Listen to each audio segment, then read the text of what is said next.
Assalamualaikum warahmatullahi wabarakatuh. Perkenalkan, nama saya Irfan Maulana Raffi. Saya akan menjelaskan atau menjawab soal nomor 5, yaitu tentang artikel ilmiah yang berkaitan dengan nomor 1. Jawaban nomor 1 yaitu mengenai tentang pola hidup atau berkomunikasi efektif dengan masyarakat atau warga Inggris. Nah, artikel yang saya ambil ini artikel ilmiah mengenai tentang edukasi bahasa Inggris untuk tour guide yang dipersiapkan untuk karnaval desa wisata pada kasus yaitu desa di Kabupaten Jember atau di Kota Jember. Nah, untuk bagian yang pertama saya akan menjelaskan tentang artikel.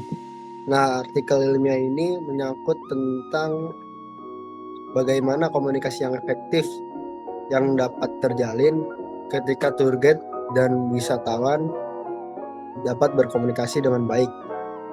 Karena tujuan dari komunikasi efektif ini agar para wisatawan asing dapat menikmati berbagai pawai atau berbagai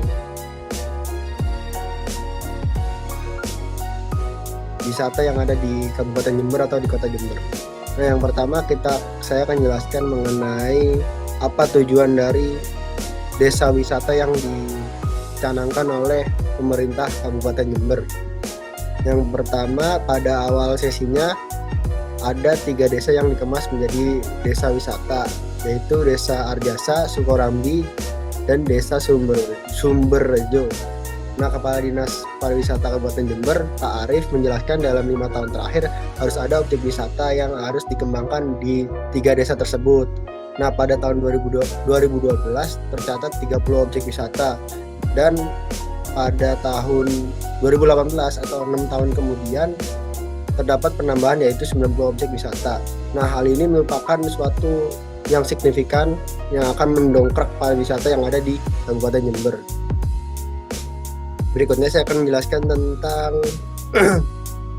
hasil wawancara dengan Pak Kepala Desa Sumbersalak, yaitu pengurus wisata yang ada di desa wisata tersebut, menunjukkan bahwa desa wisata tersebut masih kekurangan tenaga tour guide yang ahli dalam berbahasa Inggris dan menguasai betul bahasa Inggris.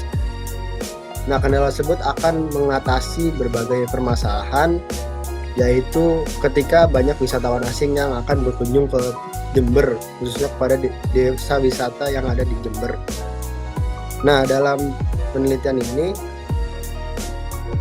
membicarakan berbagai hal, yaitu ada permasalahan mitra, solusi permasalahan juga.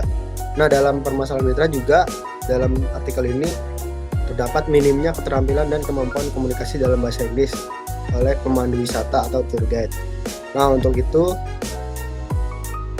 mahasiswa dari Politeknik Negeri Jember melaksanakan seminar atau semacam pelatihan untuk melatih para tour guide dari desa wisata tersebut.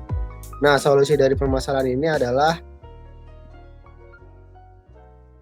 akan diadakannya berbagai pelatihan dalam bahasa Inggris yang akan dilaksanakan oleh banyak warga atau tour guide yang ada di desa wisata tersebut.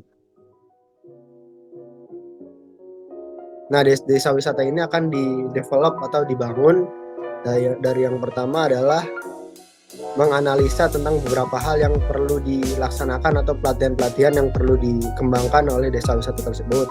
Nah, yang kedua, didesain atau dirancang.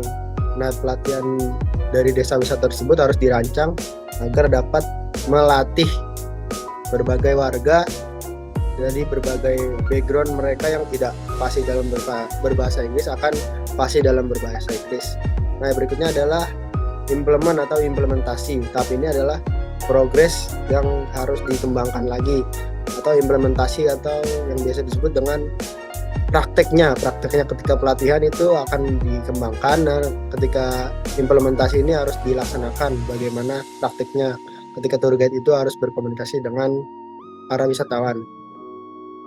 Nah, berikutnya ada dalam artikel tersebut adalah metode pelaksanaan.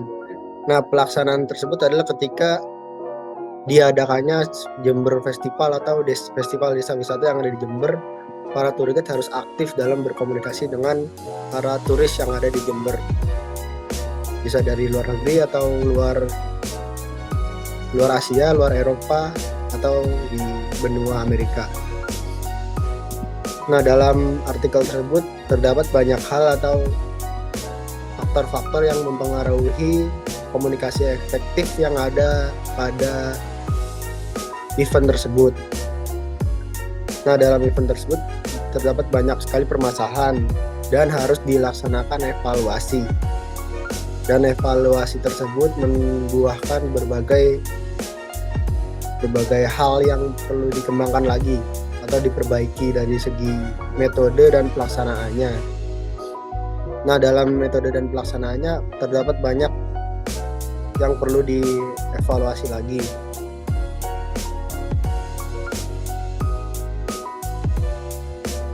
Dari sini kita melihat bahwa komunikasi efektif sangat penting dalam manage atau membangun sebuah desa wisata yang ada di Indonesia, khususnya dalam artikel tersebut yaitu desa wisata yang ada di Jember. Nah, desa wisata tersebut merupakan desa wisata yang dikembangkan oleh pemerintah Kabupaten Jember untuk meningkatkan wisatawan yang ada di Jember. Jadi untuk desa wisata tidak hanya berfokus pada Bali, ternyata di Jember juga perlu dikembangkan lagi agar prospek wisatawan yang ada di Jember ini meningkat. Nah, kesimpulan dan saran dari artikel ilmiah tersebut adalah kelompok warga sadar wisata atau yang biasa disebut dengan Pokdarwis yang ada di Kabupaten Jember, yang merupakan salah satu kelompok yang ada di desa wisata di Kabupaten Jember, menjelaskan desa wisata ini sangat potensial dan telah menunjukkan perkembangan yang sangat signifikan. Salah satu air terjun yang menjadi ikon dari desa Sumber Salak menjadi nama Damar Wulan.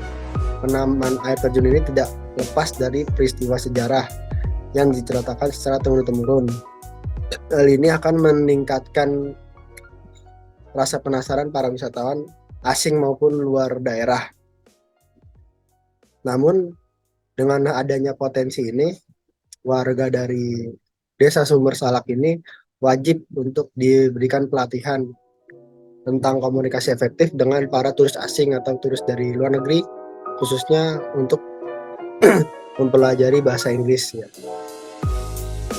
Karena bahasa Inggris itu bahasa internasional dan para desa wisata yang ada di Kabupaten Jember akan banyak sekali kedatangan turis-turis asing yang mayoritas menggunakan bahasa Inggris.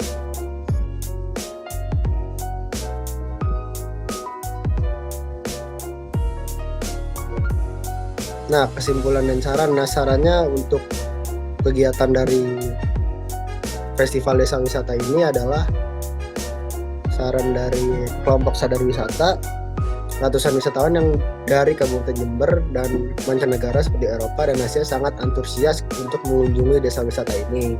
Nah, pengunjung datang karena tertarik dengan cerita atau mitos kerajaan Majapahit yaitu Ngapak Tilas Damar Wulan. Akan tetapi potensi wisata masih kurang bisa dikembangkan akibat banyaknya tour guide yang belum bisa berkomunikasi secara efektif dengan para turis mancanegara ini. Nah, saran dari kelompok sadar wisata ini agar terus ada pelatihan mengenai bahasa Inggris agar para tour guide ini senantiasa bisa menghandle atau memanage banyaknya turis asing yang datang ke festival desa wisata yang ada di Kabupaten Jember ini.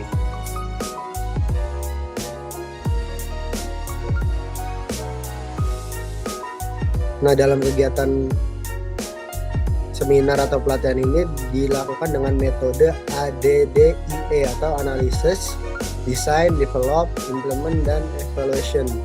Nah, kegiatan pelatihan terbagi dalam berbagai bagan. Yang pertama, pelatihan mendapatkan materi umum tentang dasar-dasar peningkatan keterampilan dan komunikasi efektif, dan tulisan-tulisan atau yang biasa disebut dengan writing dalam bahasa Inggris atau biasa juga dengan pelatihan berbicara atau speaking dalam bahasa Inggris.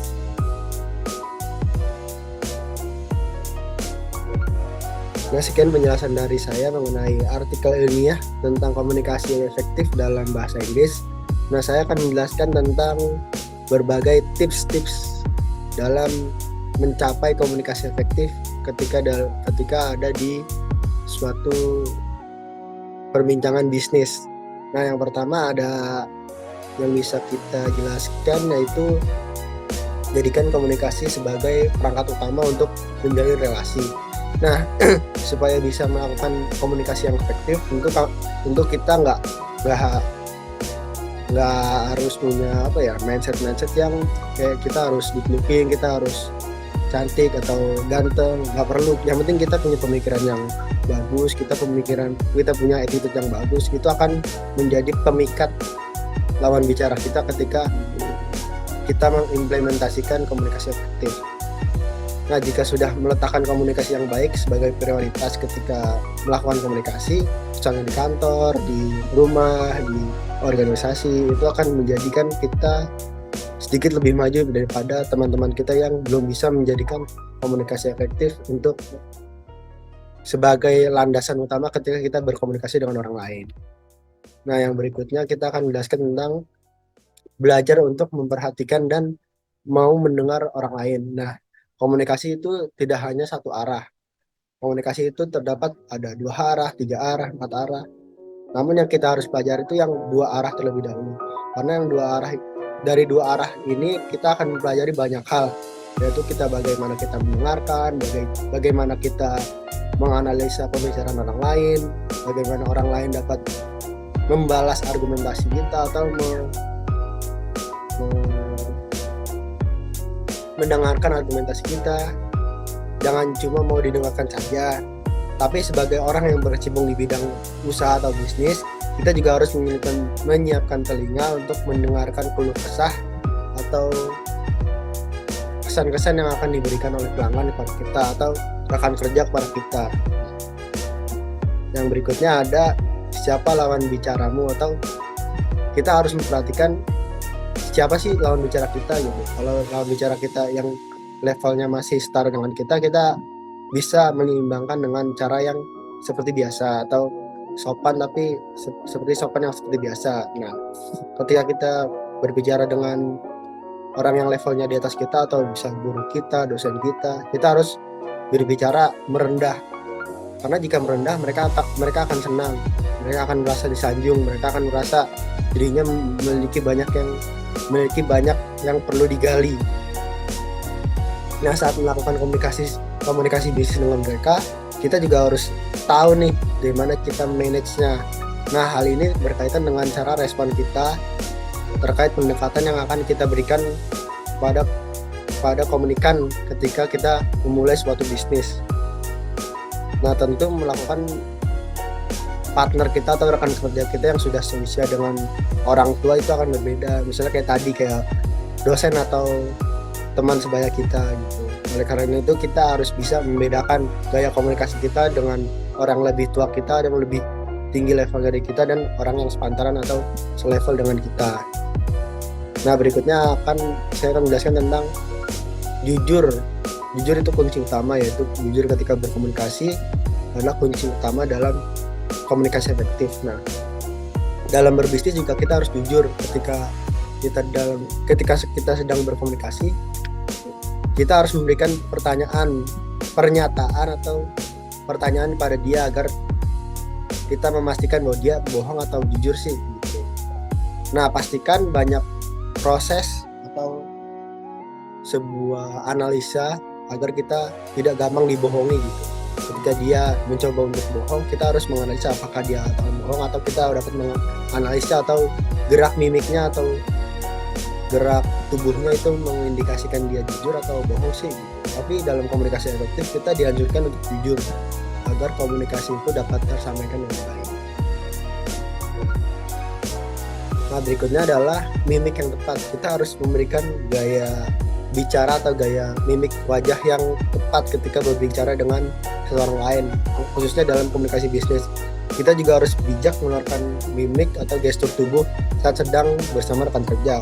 Nah, ketika proposal bisnis atau proposal suatu usaha yang kita terima atau yang mereka terima ditandatangani langsung di hadapan kita, tidak ada salahnya untuk memperlihatkan senyum dan mimik yang gembira, tapi tidak usah berlebihan sampai bersorak-sorak riai. Bisa-bisa kamu dianggap tidak punya manner atau etika. Berikutnya adalah mengingat kebiasaan dan hal yang berkesan. Nah, cara lain yang membuat komunikasi bisnis lebih efektif adalah menggunakan memori ingatan kamu atau partner kerja untuk hal yang berkesan. Misalnya seseorang ini, misalnya Mr. Andi selalu suka dipesankan es kopi di kafe favoritnya untuk meeting ketika bersama kalian atau bersama orang lain. Kita harus mengingat bagaimana cara men-treat orang dengan baik. Hal itu akan membuat dia terasa spesial dan membuat atau memperlancar suatu bisnis yang akan kita laksanakan dengan klien tersebut. Seperti misalnya kita mempunyai meeting dengan seorang wanita atau pemilik investor, kita harus mengetahui apa yang mereka sukai. Misalnya kita dapat mengirimkan bunga untuk salah satu untuk mereka ketika mereka sedang berulang tahun, atau hal sederhana lainnya yang mungkin dapat berkesan bagi investor atau rekan kerja kita. Sekian dari presentasi yang saya lakukan. Demikian, Wassalamualaikum warahmatullahi wabarakatuh.